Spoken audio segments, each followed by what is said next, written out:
क्या होती है नॉमिनल जीडीपी? नॉमिनल जीडीपी का मतलब और इसकी समझ अक्सर लोगों के लिए थोड़ी जटिल हो सकती है।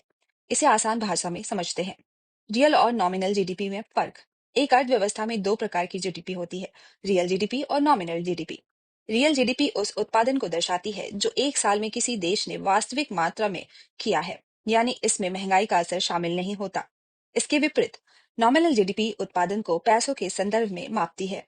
इसमें बाजार मूल्य और महंगाई दोनों का असर जुड़ा होता है। नॉमिनल जीडीपी की गणना कैसे होती है? नॉमिनल जीडीपी की गणना करने के लिए किसी देश में उत्पादित वस्तुओं और सेवाओं के बाजार मूल्य के उनकी मात्रा से गुणा किया जाता है। ध्यान देने वाली बात है कि इसमें महंगाई का समायोजन नहीं किया जाता, इसीलिए इसका आंकड़ा रियल जीडीपी से अधिक होता है। महंगाई का असर। नॉमिनल जीडीपी में महंगाई का असर स्पष्ट दिखता है। अगर महंगाई बढ़ती है तो वस्तुओं और सेवाओं का बाजार मूल्य बढ़ जाता है, जिससे नॉमिनल जीडीपी का आंकड़ा भी अधिक दिखता है। इसी कारण इसे मूल्य आधारित मापदंड माना जाता है। क्यों है ये महत्वपूर्ण? नॉमिनल जीडीपी हमें अर्थव्यवस्था की कुल मूल्य और महंगाई के प्रभाव को समझने में मदद करती है। हालांकि रियल जीडीपी के मुकाबले यह अर्थव्यवस्था की सटीक तस्वीर नहीं देती, लेकिन इसे मूल्य परिवर्तन के संदर्भ में देखने के लिए उपयोग किया जाता है। इस प्रकार नॉमिनल जीडीपी एक सरल लेकिन प्रभावी तरीका है किसी देश की आर्थिक स्थिति को बाजार के नजरिए से समझने का।